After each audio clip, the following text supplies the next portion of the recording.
তবে কি বিসিবির পরিচালক নাজমুল আবেদিন ফাহিম পদত্যাগ করছেন? একটা দূরত্ব চলছিল ফাহিম ও বিসিবি সভাপতিকে নিয়ে, জানা গেল আসলে রহস্যটা কি।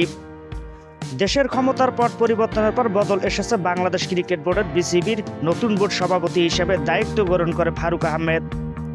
একই সঙ্গে বোর্ডের নতুন পরিচালক হিসেবে যোগ দেন ক্রিকেট সংগঠক ও কোচ নাজমুল আবেদিন ফাহিম। নাজমুল হাসান পাপন জমানার পর গত কয়েক মাসে বিসিবির প্রতিনিধি হিসেবে ঘুরে ফিরে দুজনকেই ক্যামেরার সামনে বেশি দেখা গিয়েছে। তবে তাদের সম্পর্ক অবনতির গুঞ্জন শোনা যাচ্ছে বলে প্রকাশ হয়েছে। অভিযোগের তীর বিসিবি সভাপতি ফারুক আহমেদের দিকে। বোর্ড পরিচালক নাজমুল আবেদিন ফাহিমের সঙ্গে দুর্ব্যবহারের অভিযোগ উঠেছে তার প্রতি। দেশের এক বেসরকারি টিভি চ্যানেলের সঙ্গে আলাপকালে পরিচালক ফাহিম স্বীকার করেছেন বিষয়টি।